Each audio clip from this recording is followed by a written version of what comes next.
Our next adventurer, our next speaker, over 54,000 human-powered kilometers, powered by brands. He's somebody who really knows the benefit and the requirement of food as a fuel, using the right foods, the right fuels, the right kit, being supported by the brands, closing the loop between the people who are out there doing really extreme things, not necessarily the micro adventures that Harrison was talking about, but further afield things, and being supported by the people that are in the room. So without further ado, please give it up for Jamie Ramsay.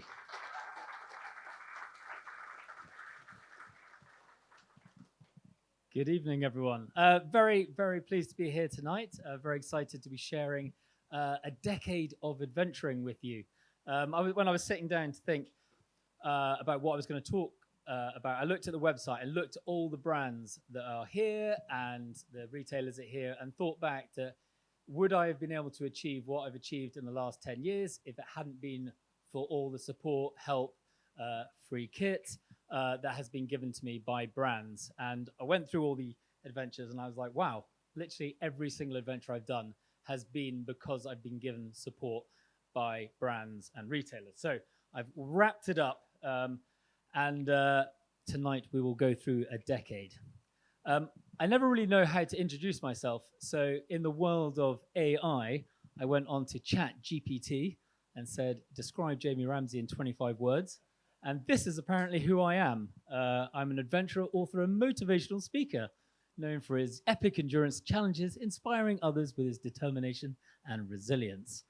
Hopefully, the bit about motivational speaker, that will be proven tonight. I wanted to talk just quickly first about how I got into adventuring. A lot of people see adventurers, and I remember when I was back in 2012, before I started doing this, it was like the Ben Fogels and all the kind of big names, and watching these people do epic adventures and thinking, how do these people get to go and do what they do and I am stuck at a desk? Why them? Why not me? And I kind of remember just kind of getting morose about it, and I hated my job. I did financial communications in a grey city. And I was living my life vicariously through TV programs, books, and while feeling frustrated, would basically go down to the pub and drink and do endurance races as my way of releasing the tension and frustration. And I was always trying to find out why can't it be me? And one night, I remember going out and I was rehydrating after a very good workout. And at 3 o'clock in the morning, I found myself in a nightclub in Piccadilly. And I think, why am I going home to Fulham when my work is that way? Why don't I just go straight to work and sleep there? And then I wake up at work and then I've got more sleep. Makes perfect sense at 3 o'clock in the morning. So I went to work, went into the bathroom, made a bed in the bathroom, fell asleep, and then the next morning woke up, pulled myself up and looked in the mirror and thought, yikes, this is not normal behavior for a happy person. And I walked out, I went and sat down at my desk, and I looked around and I saw all the people in the office, and I was 34 at the time, and I was like, there was the guy who never saw his wife, there was the guy who never saw his kids, there was the guy who was the alcoholic, there was the guy who was overweight, there was just people who were unhappy. And I was like, I cannot do this existence for 30 more years. And I sat there thinking back to these adventurers and what they were doing, and like, why can't that be me? And something triggered in my brain and went, the only thing that is stopping me being that person is believing in myself and actually doing what it is that I want to do. So I decided to quit my job. And I remember sitting at my desk. I really wanted to have like a hero story where I walked in, like slammed something down on the desk, went, I quit, and walked out. But actually, I kind of walked into my office and I sat down, and I sat there for about 3 months thinking about what I was going to do, what adventure I would do. And my boss actually pulled me aside and said, Jamie, you're not being very productive at the moment. We notice you're not very happy. What's wrong? And at that point, I said, I quit. And he's like, well, what firm are you going to go work for? And I said, I'm not going to go work for a firm. I'm going to go and do an adventure. and I'll get on to the adventure in a second. But since then and now, I've now done 54,000 kilometers of adventuring. And I just wanted to quickly go through a few of them. So I've done 20,000 kilometers of running, starting in 2013 when I did the Vietnam run. And that was when I was sitting at work thinking, I want to be an adventurer. And I entered this race called the Vietnam Jungle Marathon. And it was a 240-kilometer run through the Vietnamese jungle. I told everyone I was going to do it. I bought my ticket. I bought all the kit. I started raising money for a local charity. And a month before the event happened, they sent me an email, said, we have cancelled the event. And I was like, what? And I sat there sitting at my desk, and they said, don't worry, you can join the Gobi March. You just have to find your own way there. I was like, I don't have the £2,000 it costs to buy new flights to fly to Vietnam. So to China. So that day, I just sat at my desk feeling morose. And then something clicked inside me, and I went, I'm just going to fly to Vietnam, and I'm going to run 240 kilometers through Vietnam, because that's what I said I was going to do. So I flew to Vietnam, landed, got out the plane. The next day, put on a backpack and ran 240 kilometers. And that started a career in running, which has taken me running 17,000 kilometers through from Vancouver to Buenos Aires. 3 Peaks run. I did 430 kilometers Scottish Isles run, Transalpine twice, the Cape Wrath Ultra, and a 620 kilometer run across Iceland. Bike packing came later. I've done 31,000 kilometers of bike packing, which you can see here, which was started off with a 600 kilometer cycle from Edinburgh to London, and has finished recently with the Atlas Mountain Race, which I will touch on later. Mountains, I've done, I think it's about 6 mountains over 5,000 meters, and recently did the Haute Route in the Pyrenees. But I actually this is where I want to get to. So 2015, I quit my job. I decided I'm going to run from Vancouver to Buenos Aires, a 17,000 kilometers solo and unsupported run. I had absolutely no idea how you do a run like this. Only thing I knew is I needed a few bits of kit, and that's where I turned to brands. And the first one being Vango. I didn't have a tent, I didn't have a cooker, I didn't have a sleeping bag, I didn't have a sleeping mat, and they were the 4 main bits of kit I needed.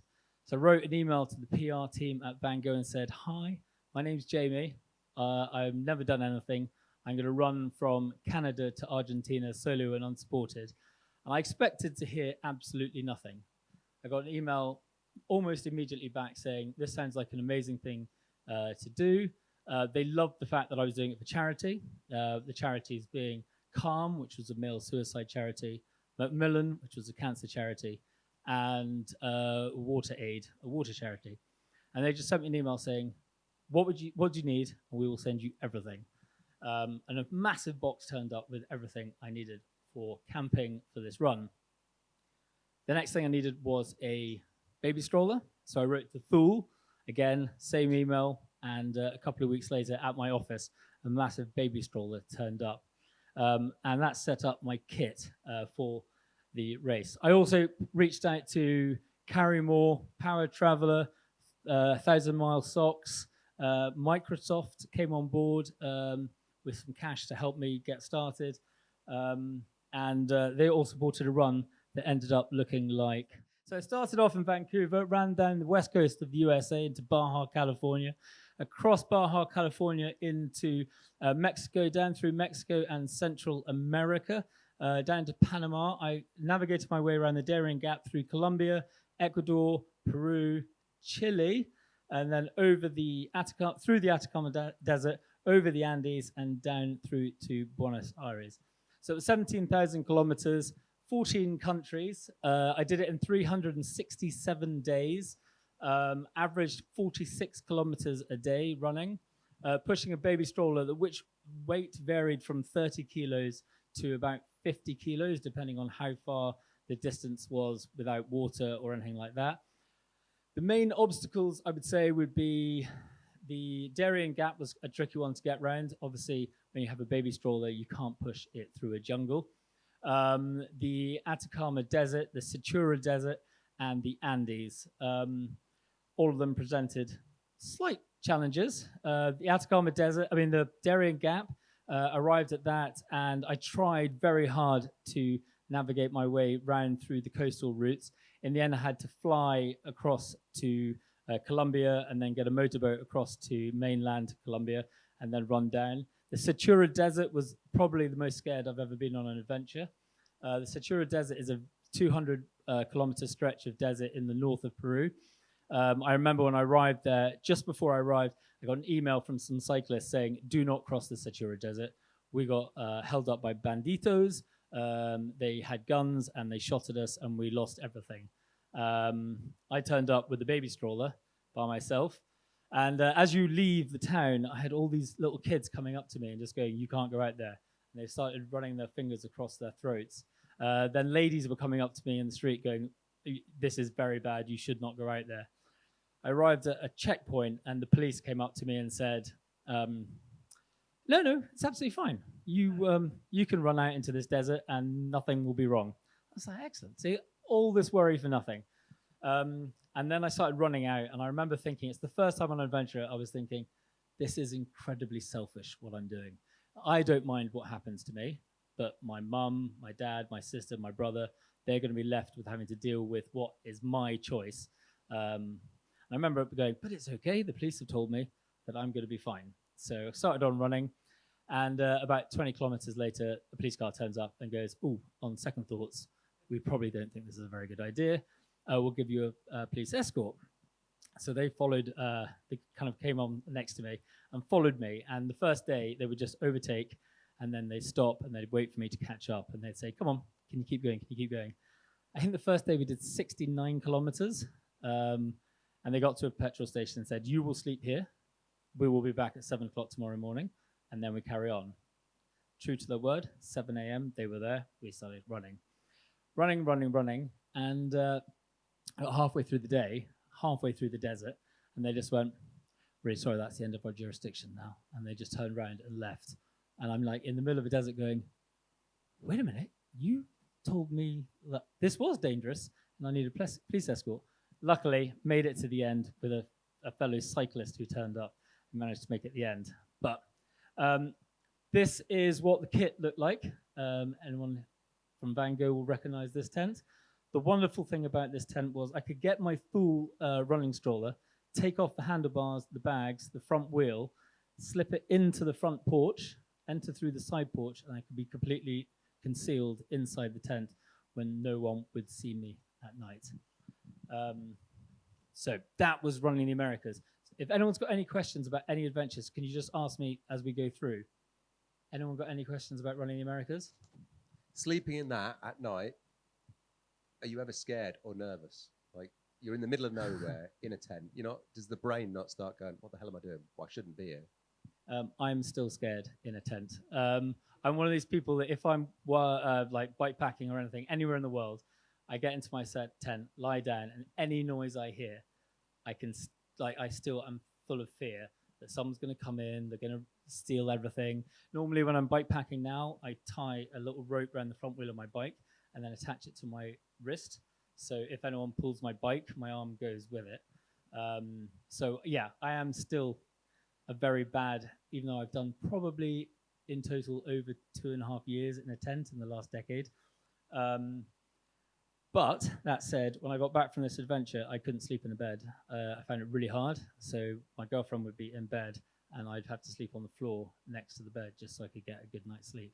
And I still generally prefer not being in a bed to sleep, but that's just me. So when I got back from this adventure, 2016, I had no idea what I was going to do. I had no money, I had no job, and I had no idea what I was going to be doing for the rest of my life. And I was just kind of milling around, and someone came up and said, do you want to come and do a talk? I'm like, yeah, I'd love to do a talk. And I went, we'll pay you this. And I went, you're going to pay me to talk? Well, if I get that money, I can do another adventure. So I went and did the talk, and as I was there, I was thinking up, like, I really want to do an adventure in the UK, because I've done an adventure outside the UK. Let's do something in the UK. So I came up with an idea which I thought had been done millions of times before. I thought I'll just do the 3 peaks, but I'll do it my way. So I'll just put a backpack on, climb Ben Nevis, run to Scafell Pike, climb Scafell Pike, run to Snowdon, and that will be my adventure. I was luckily in a PR office, and there was a guy from Gore there, and they said, "Oh, that sounds like a really fun adventure," and they chucked me all the kit I needed to do this adventure, which was one of the biggest hurdles for me doing it. So the brand came to the rescue and gave me what I needed. So this was this adventure I did so it was 700 kilometers. Just said to myself in my head, I want to do it in 14 days. I remember battling up Snowdon after 13 and a half days, getting to the top and thinking, yeah, that was an amazing little adventure. I really enjoyed that. And then about a year later, someone sent me an email going, "We want to break your record." I was like, "My record?" Didn't know I had a record. And then went onto a website, and apparently I have the record for running the 3 peaks solo and unassisted. And it turns out a little bit of a hollow record, seeing I was the first person to have ever done it. So made it a little bit easy. But this record now seems to be the 3 peaks seems to be this thing. I've noticed every year there's people going out trying to do it quicker and quicker. And I was like so proud I did it in 13 and a half days. And now they're doing it in 7. And I'm like, wow, I was obviously lucky. It was good to do it at the time I did it. 2017, I went to Mongolia and did a trek with camels. And this is one of the crazy ones.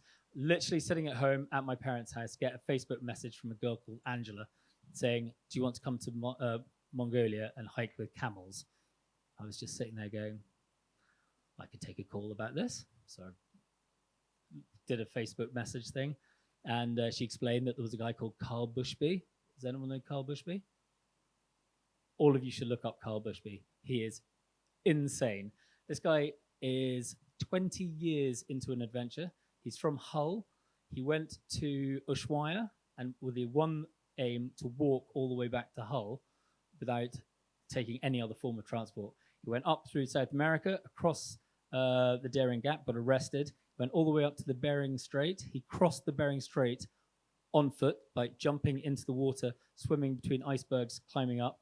This guy got all the way to Mongolia, hooked up with a girl. They decided to buy some camels and walk back to London. Then he gets in touch with Angela. Angela then calls me, and then we end up with a group of misfits who all find themselves in Mongolia with an adventure. Now, this adventure was doomed before it even begun. This girl here is Baikal. She was the one that hooked up with Carl. This is her husband. You can always see a problem there. This guy here, I actually can't remember his name, but he was in love with her.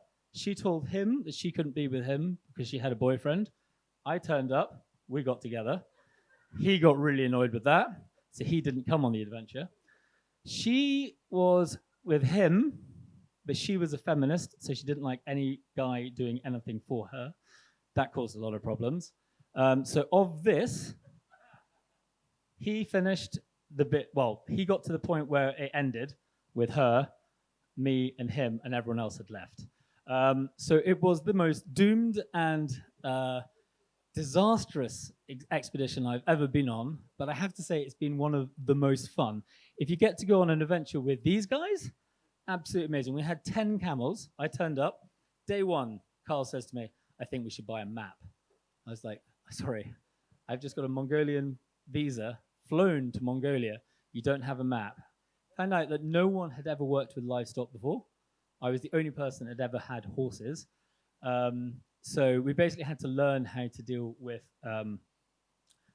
camels, trekking in minus 25 degrees, because the adventure was meant to start earlier, but because no one knew anything, we had to train, which pushed it all back.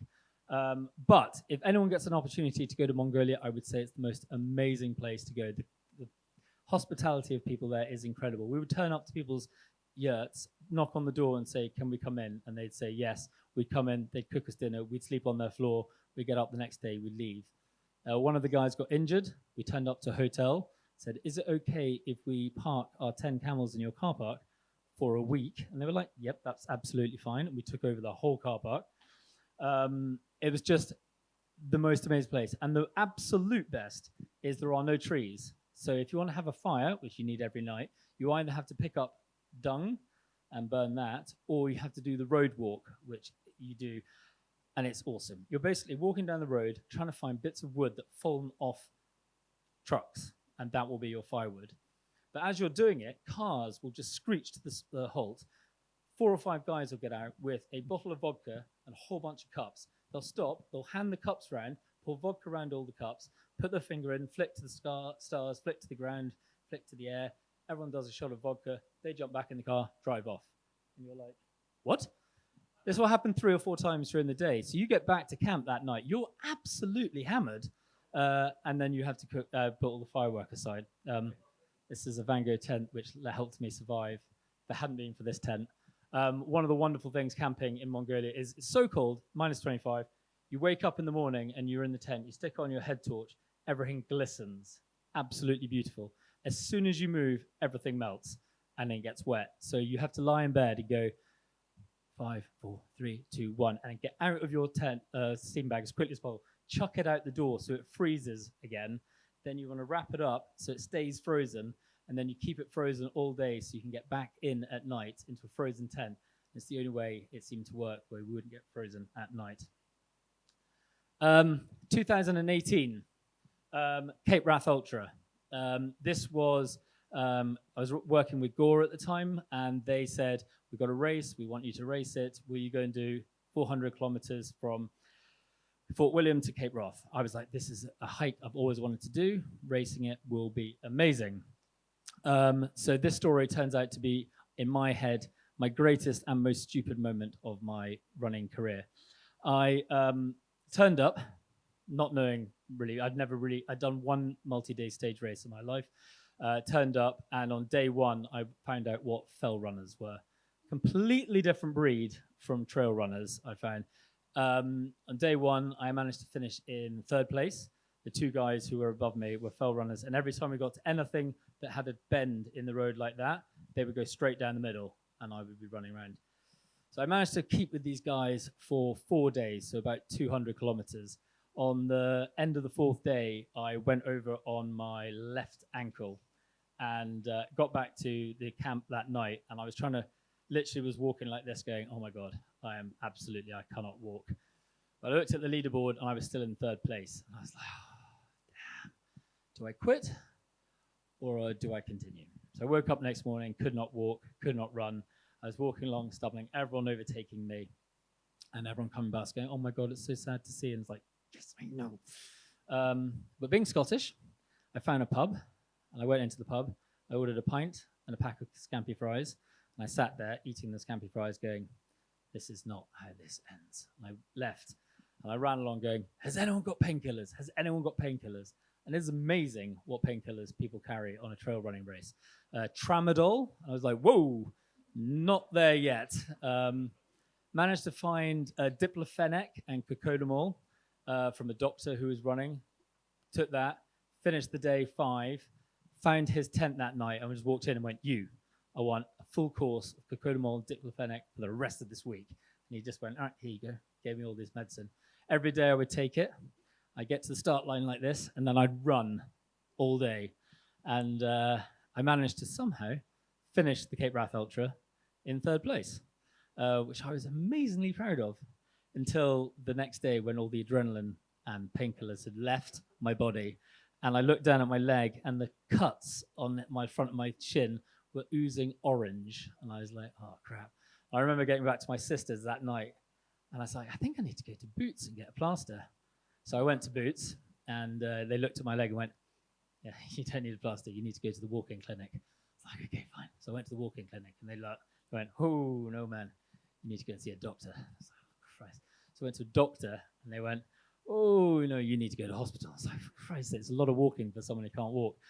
So I ended up in the doctor, and they took me for an x-ray, and I kind of got the x-ray done, and they went, there's nothing wrong with you. Right, so have you thought about your recovery plan? And I was like, yeah, I have a race in 3 weeks' time, so that's what it's going to be. And luckily, I doggedly sat there and went, I'm going to do this race. And it was the first of the Adidas, can't remember what it's called now, but races in Austria. And I was doing the longest leg in the Gore Wear team. And I remember that night, went to sleep thinking, God, these guys are bastards. Like, there's 3 different stages. There's a 20, a 30, and a 55. And I'm injured and making me do 55. And I went to sleep. And I woke up at 4 o'clock to do my stint. Ah, God, the race had been cancelled. And I remember just waking up thinking, that's the best. Anyway, went on and did the Transalpine later that year. And I did one more adventure, which is the next year. And I've really not run since then, all because of this hero moment in the 2018 thing. So 2019, I couldn't choose an adventure to do because I did 4 awesome adventures. So I was going to see which one you guys wanted to talk about. I ran across Iceland, 620 kilometers. I did an 800-kilometer trek through Utah. I did a 4,000-kilometer cycle across Australia. And I did a successful summit of Aconcagua. Australia. Interesting. That's not what I thought it would be. I'd just like to say that one thing about this year, which is very pertinent with me, is when I finished in 2016, I finished the long run. I came back, I sold my flat, which I had with my little brother, got the money, put it in the bank, put half of it aside, bought a house in the south of France, and went, I'm going to spank this money and have as much fun adventuring as I can. I'm going to try and eke it out as long as possible. So that was 2016. 17, really careful. 2018, eked it out. 2019, spanked it. Most expensive year ever, and I did some amazing things. Cycling across Australia. This was, the reason I did this adventure was because my brother lived in Sydney. And I was like, I need to go and see my big brother. He's married, he's got 3 kids. I never get to see them. I'm not going to fly to Australia and not do something when I'm there because that would just be a waste of money. So I booked a flight, flew to Melbourne with my bike in a soft shell bag, landed in Melbourne at 6 o'clock in the morning, packed up the bike, put the bag on the back, and then cycled 100 kilometers down to Torquay and got there, had a chest infection. I was thinking, this is going to be a lot harder than I thought. I completely planned, naively, that Australia was hot. For the first 4 days, it rained constantly as I went along the Great Ocean Road, dodging lots of tourists who were all staring at the arches, not at the road. And I'd always told myself that I was going to try and do it in 25 days. And at the beginning, I was doing 100K a day. And I was just struggling on. And I remember it wasn't until I got to, probably the best one to show you is that. I got to Port Augusta, and I was like, really had been excited that Australia was going to be this beautiful place. I hit the center of Australia, and that's what I was presented with. And then for about 3,500 kilometers, that is basically what I saw. And it was about 35-degree heat every single day, wind into my face, and you're just cycling all day. The only thing you see is basically dead kangaroos on the side of the road from where they've been hit. You come across signs which are like this, 253 kilometers to the next petrol station. That basically equates to 253 kilometers to water or food. I found it quite tricky on a bike, which this was one of my second bike packing experiences. This bike was set up with whatever free bags I could find from friends. I had not worked with anyone on this. I had ended up having 8 liters of water on the back here, 4 liters of water on the front here, plus 3 water bottles around the bike. So cycling with, I think it was 11 liters of water. That was one of the most uninteresting adventures I've done. But it was one of the ones I learned that if you put your mind to it and just keep going every single day and just incrementally increase every single day, you will achieve your goal. And I remember 25 days had been in the back of my head right from the beginning, and it was always getting further and further away. But as my kind of tenacity got the better of me, I slowly managed to build up, and I was ending up cycling 250 kilometers a day, day in, day out, and managed to arrive in Darwin after 25 days. Then 2020, I went back to do mountains. This was the last adventure I could do before COVID hit. My girlfriend and I went out to Ecuador. If anyone's into climbing mountains, I would really recommend Ecuador. They have 3 peaks which are very attainable: Chimborazo, Cotopaxi, and Cayambe. No, this is Cotopaxi was the first one. This is the one that I would say if you're going to be really careful of. I remember I turned up there a week and a half in advance. I went to 3,800 meters, did a lot of acclimatization, and got onto the mountain. We spent a lot of time researching our guides, and we turned up there to see what other people had been done. People who had arrived on aeroplanes 2 days before had been attacked by guides in the town, convinced to do the mountain, were taken straight up to 4,000 meters, and then told that they will get to the top of the mountain. All the guide has to do is get you onto the mountain, and you don't get your money back. So there are all these people with serious acclimatization problems.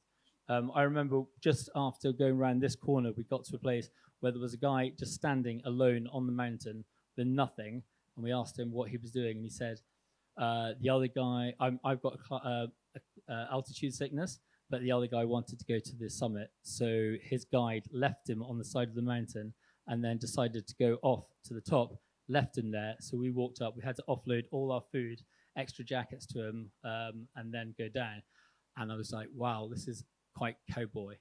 The next mountain we did was Cayambe, beautiful blue sky, which is 100% what you should not be doing on mountains in Ecuador. It gets very hot during the day, gets very hot, the water runs, gets very, very dangerous. But this was because we turned up, our guide, the night before we got up at midnight, he said, no, too dangerous, you can't climb this mountain.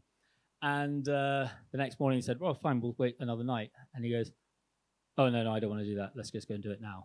And he took us up the mountain, have the most fabulous photos, but the crevices in the ice were incredibly dangerous. Then it got to Chimborazo, the most dangerous mountain of all. Actually, the mountain that is the closest to space and the furthest from the center of the earth. He had been out climbing a mountain the night before and was going to take us straight onto Chimborazo, having not slept for 36 hours. At that point, I said, look, this is not safe. I fired him, managed to get another guide who took us to Chimborazo. We got halfway up and set up, we had our camp here. And he woke up midnight, said, right, we have to go now. And we said, like, just warning, we're quite quick hikers. And he said, no, it'll take us a long time to get to the summit. Me and my girlfriend at the time walked up to the top of the mountain. We got there at 4 o'clock in the morning, haven't got there too quickly. Complete pitch black on the summit. The guy said, well, we can't wait for sunrise. We have to go back down again. So basically got to the top of the mountain, came back down again, and never saw the sunrise at any of the peaks that we'd gone there and spent a lot of money to go and do. 2021, 10,000 kilometer cycle around the UK.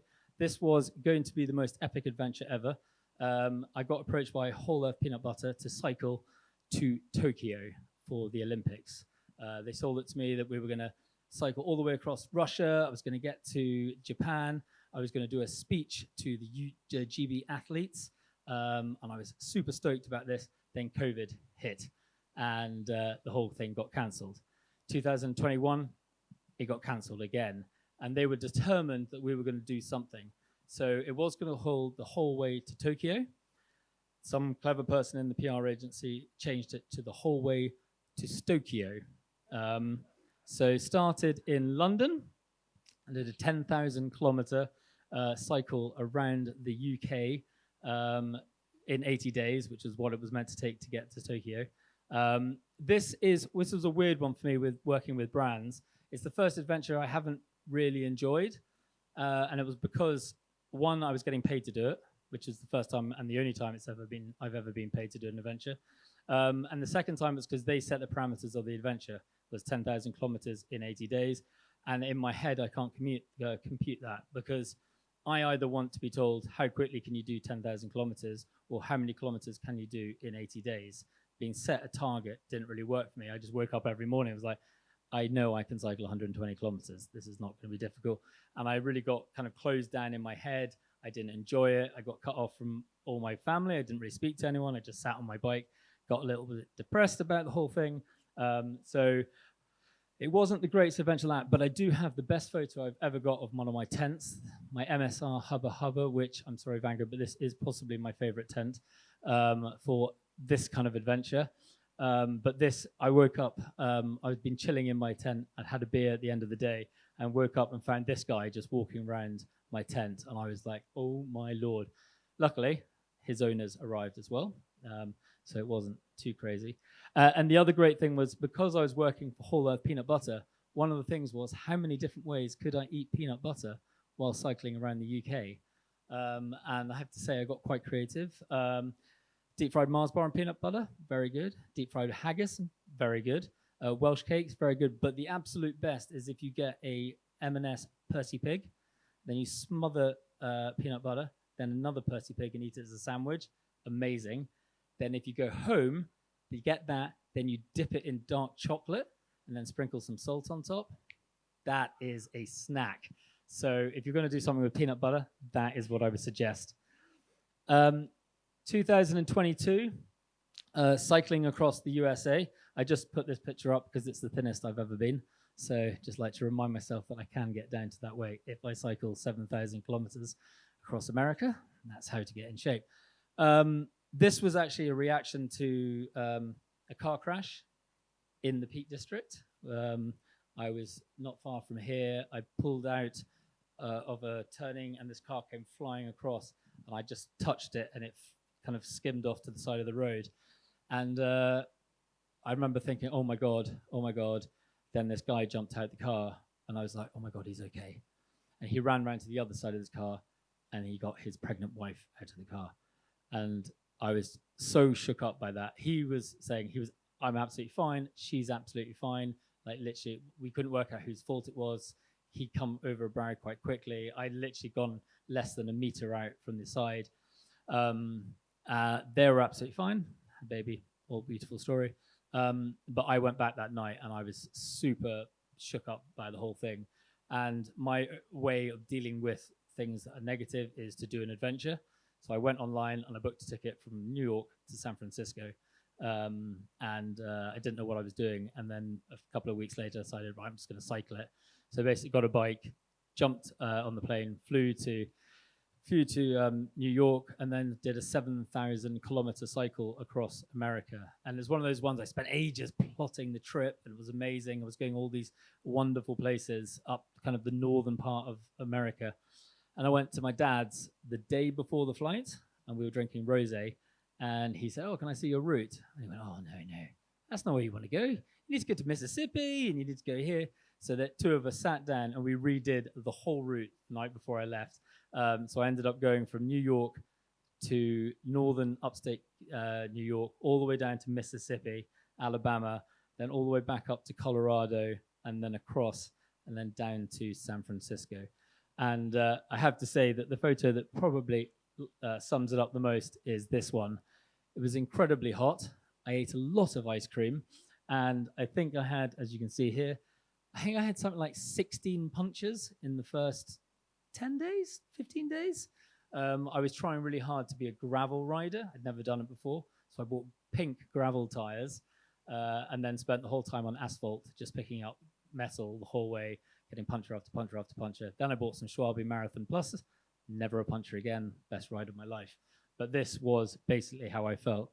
One of the most biggest things I had to overcome was Death Valley. Has anyone been to Death Valley? Furnace Point.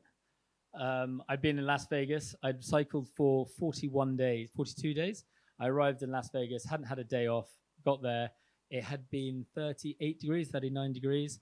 And I took the excuse that Top Gun Maverick had come out. And I was like, if I'm ever going to watch it, Las Vegas is the place to do it. So I watched that. And the next day, got up, cycled to Death Valley. 48 degrees it was when I arrived there. And being British, I dealt with it very badly. I arrived and thought, oh, there's a pub. So I went into the pub, air conditioned, beautiful. So I had a beer and I had another beer. And then I went to the shop, which was also air conditioned. And I thought, oh, I'll just buy a beer. So I bought a beer and then I thought, oh no, I've got to go and camp now. So then set up my tent in 38, 39 degrees. Then some Dutch people turned up and they were like, do you want a beer? I was like, oh, yeah, I'd love a beer. And lay in my tent that whole night going, I have a very long cycle the next day. And I had the most grueling day cycling through this area, and learned a valuable lesson that if it's hot, don't drink beer and camp. That is my lesson for that one. Then last year I did the oat route. Has anyone heard of the oat route in the Pyrenees? This is 100% I would recommend to anyone who's a hiker.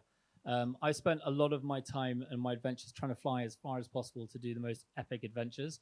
And the last few years, one, I've been thinking more about my environmental footprint.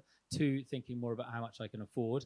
And the oat route in Pyrenees, I have to say, is one of the best hikes I've ever done in my entire life. It starts normally in Hendaye on the Atlantic side of the Pyrenees and finishes in Bagnols-sur-Mer on the Mediterranean side. Because I don't like people, I started in Bagnols and finished in Hendaye, so I could be passing people every single day and didn't have to walk with anyone, which is a cheeky trick if you don't want to hike with other people.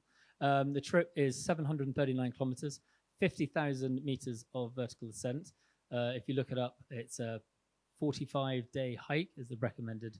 And as a fast hiker, I aim to do it in 18 and a half days. Well, that's what I mean. I aim to do it in 20 days and did it in 18 and a half days. It is literally the most beautiful hike that takes in the most unbelievable scenery. This is one of the hikes. I'm scared of heights. You have to hike up through here and then down through here. And it has some of the most beautiful scenery for camping. This night, I set up this camp. I had this lovely fire pot meal, sat watching it. The wind was coming from behind me. I thought, this is the most idyllic thing in the entire world. I went to bed, woke up at 5 o'clock the next morning, thought, we have time to get hiking. Just give myself 5 more minutes. At that moment, the wind flung around the other side, hit my tent on top, snapped all the poles across my MSR tent, flattened it, went through all the fly sheets, and left me with 3 days hiking and no tent just from that, trying to take an extra few minutes. I will have to say, one of the wonderful things about MSR is I wrote to them and told them about this, and I told them that my favorite tent, which has cycled across America, has cycled around the UK, has gone on countless ski touring trips, had broken, and they have taken it in and they are going to fix it and send it back to me. So I'm very grateful to MSR. The last adventure I did was the Atlas Mountain Race 3 weeks ago. This was a really difficult one for me mentally because I did this, I had a baby in October. It wasn't a planned baby. It was a very good third date. And I felt that I'd lost my identity. Luckily, me and my girlfriend are very much in love, and we are looking forward to a long life together. But my baby turned up in October, and in November, I was sitting there going, I've lost who I am. I don't think I'm ever going to be able to adventure again. So I went online, found the Atlas Mountain Race. I've never gravel ridden. I've never raced. I signed up for it, and as soon as I got accepted, I realized that I had no way of training for this race with a baby at home. So I did one 75-kilometer race, and then all of my other training was sitting in a static bike at home. And I remember getting out there thinking how thoroughly guilty I felt about being there. And I spoke to someone about this today, and they looked at me going as if I should have felt guilty. I remember just the whole way through this race thinking, I should be at home, I should be at home, I should be at home. And one of the things that I found helpful is, one, my girlfriend was saying, you have to stay, you have to stay. And I kept speaking to guys going, should I go home? And they were all saying, you should go home. And all the ladies were saying, you absolutely will finish this race. You have caused so much problems. If you don't finish this race, you're going to be in more trouble. I have to say, if you ever want to do a cycling race, the Atlas Mountain Race is an absolute corker of a race. I still have no feeling in my right arm. I have nerve damage when it gets cold. My hand goes like that. I can't tie my laces when it's cold. I can't do a lot. But the experience of spending 6.5 days cycling through the Atlas Mountain Race is something that will live with me forever. It was one of the hardest things I've ever had to do, and I've done a lot. But the people in Morocco are just amazing. And the other people you meet on the race are just like, there is a camaraderie, a community that I never really have from my solo adventures, and be able to be part of that. And for not very much money, I was highly recommended. And the scenery throughout is amazing. So that is a rather long ramble through a decade full of adventures. One of the things I've learned through this time of working with brands and retailers is, one of the things I think is really important is that selling customers the right kit. And I think it's a relationship thing that has to be done between brands and retailers. And I know this is something that you all strive to do. It's trying to work out what's the best way of doing that. And I think that is, we're trying to work out, how do you educate staff to do these things. And you want to find people who are passionate about what they do, and you want them to be selling you the kit that you know is going to be the right kit. But I think it's about investing in people and helping people understand how kit works, what kit works in what environments. And I don't know how. I wish there were ways I could help with that. And I'll move on to something slightly more fun. So I'll talk about my idiocies while doing adventures. This was 3 mistakes while doing the oat route last year. On the left, this was not choosing the right backpack to do an adventure. I did not test the backpack before I went. Put on a backpack, overfilled it, so it's not the backpack's fault. Didn't test in any way whatsoever. Ended up with this scar on my right side here, and had to trek for 600 kilometers like that. This was training every single day in a t-shirt, and then thinking, the weather's really nice, let's get a sleeveless t-shirt, and not wear sun cream on the first day. Really big mistake. And this is trekking for 8 hours with a wet pair of socks, and not taking them out, drying them, not changing. 3 silly mistakes that I made on that adventure. While doing the same trek, I remember turning up one night, the rain started to come in. This was a beautiful spot here. I saw this area here and I thought, beautiful place for a tent. I could see the rain coming. I knew there was a storm. I found a circle of stones and I thought, that's obviously where someone's put a tent before. So I put my tent in the middle of this circle of stones. Then my phone went beep, beep, beep, beep, beep, beep, and it came up with an alert saying, danger, weather warning. Do not enter the mountains. Do not camp. If you're in the mountains, find shelter. And I was lying in my tent going, well, I've already set up my tent. It'll be fine. It'll be fine. The rain started coming in. Lightning started going. The puddle that was starting to form around my tent slowly crept up. And I remember just sitting going, oh, I've set my tent up in the worst place.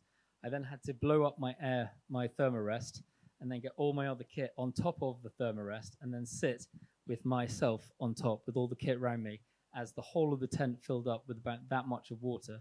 I had to sit there for 4 hours while the tent slowly filled up and then went back down again.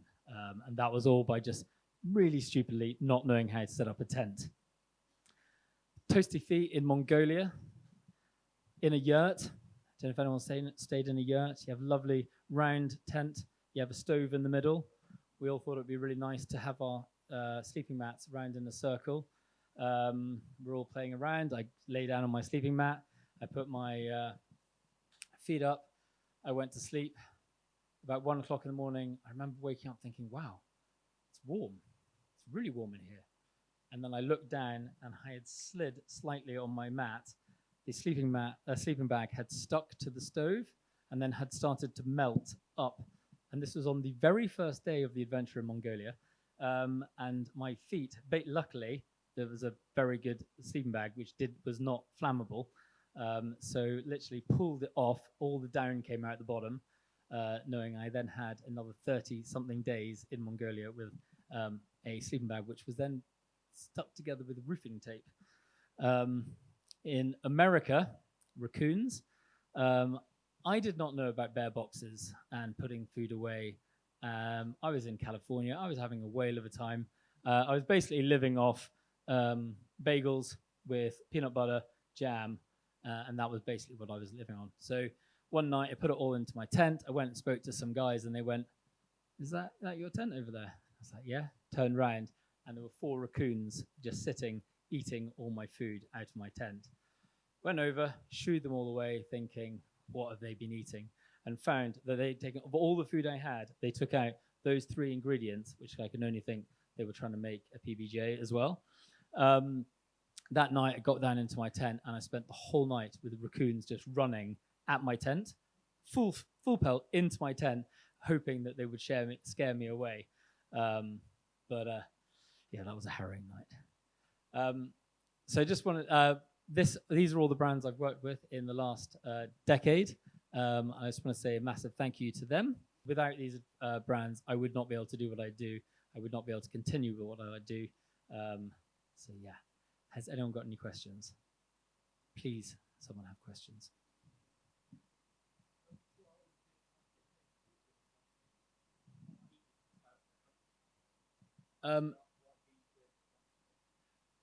I have only ever had to get a visa for Mongolia.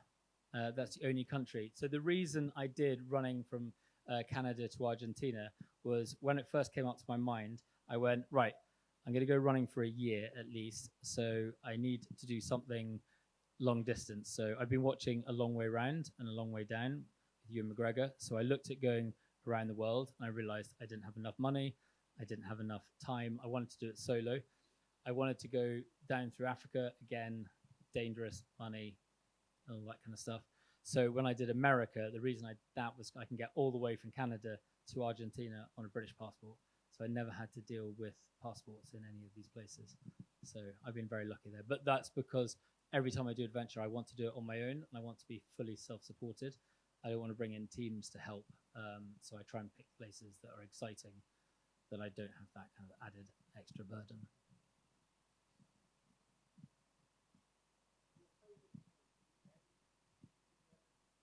The Hubba Hubba. Is that a favorite tent for that particular adventure? Oh, the one in the desert. That was a Vango. Yeah, that was a Vango. That tent absolutely worked out. The only issue I ever had with that tent was trying to set it up in the Atacama Desert. Hard ground, a lot of wind. Trying to set it up after 60K was basically like flying a kite. But that tent is my favorite for anything where I need storage space. It's what? Magic?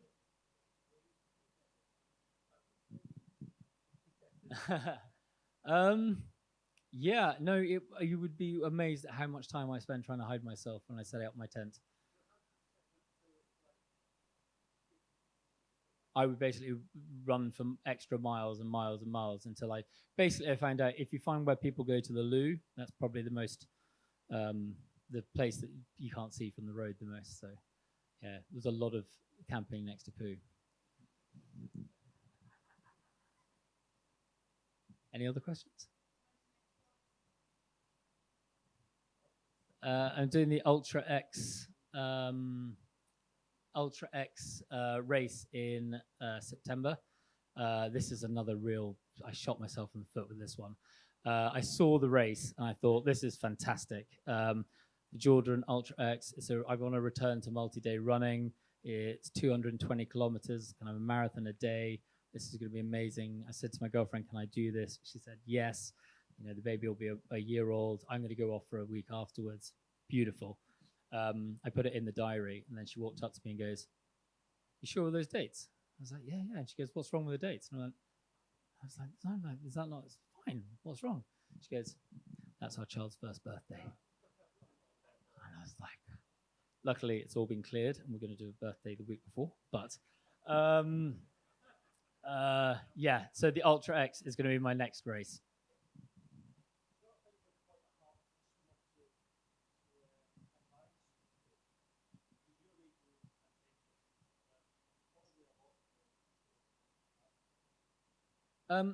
No, actually, I've found that quite a lot. So if you go to like the Cotswold Outdoor, who I do work with, I've found most of the time, like when I was doing Aconcagua, I managed to find someone who had done Aconcagua, and he advised me on kit. I was trying to do a long distance hike, and I met someone, one of the guys had been in Georgia hiking. So I think what I learned was, and it doesn't matter which brand you go into, is go in and ask what staff have done, and then you go and ask that staff member what kit. So I think now that I've learned that if I'm proactive and go and make sure I find the right member of staff, then I will get the best kit recommendations. But also now that we have more and more social media, so like back when I started, there wasn't much, is I'm seeing that all brands are doing lots and lots of really good videos which actually explain more about the kit. And you have to, I think, spend more time researching before you go into the shop, and then just go into the shop and kind of final verification, I would say. If you were now this 10 years in, going back to speak to yourself like 10 years ago, what advice would you give to yourself on your first few adventures? Is there anything you would go back and say, oh my God, if I'd known that then now, or I should have told that guy this, what do you reckon it would be? I would say probably don't do a 17,000 kilometer adventure as your first adventure, because basically nothing I ever will do in my life will ever live up to that adventure ever again. When I look back at the picture of what I was carrying on that first day, I had a yoga mat, I had a foam roller. All the kit I had was amazing. Like, I wouldn't change it because I've learned from it. Like, I don't think it's any disservice to Trangia to say that if you're running 17,000 kilometers, it's probably not the lightest weight cooker to take on an adventure. But now I have this Trangia, which I have so many memories with, and I love it. And I love that I've used it, and then I've gone on to take on different stuff. So I love all the mistakes I've made. If I was wanted to be famous, I would have stuck with running my whole career. But I don't do first, I don't do records, I don't do this for recognition. So every single adventure I have paid for, I'm glad I paid for it because I own it. It's my adventure. So the only thing I would tell myself is do more small adventures closer to home in between the big adventures. I've very much gone big adventure, big adventure, big adventure, and I've probably missed out on doing the small adventures in between. I wish I'd done more small adventures, especially now that I have a child, because I can't really nip out for a weekend and go camping. But I wish I'd done a lot more of that, and I wish also that I had adventured closer to home rather than further away, because I wasted so much money traveling to far-flung places in the world where there is so much in the UK and in Europe which I could have done, and it would have prolonged my budget for longer. So I would have stayed closer to home. But in terms of like kit stuff, I would make all the same mistakes again, because that's what I love, making mistakes, because you learn from it. So any other?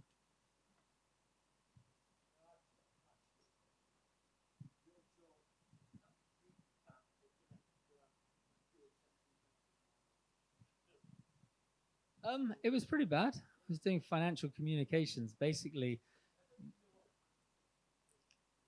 it is writing press releases for companies about their financial performance. Quite a lot of it was, this is how much the directors have made, and you're not getting paid very much, and you're working 7 days a week attached to your mobile phone 24/7. It's a great job if that's what you want to do, but I like being alone in the middle of nowhere. Ladies and gents, give him a huge round of applause. Jamie Ramsay.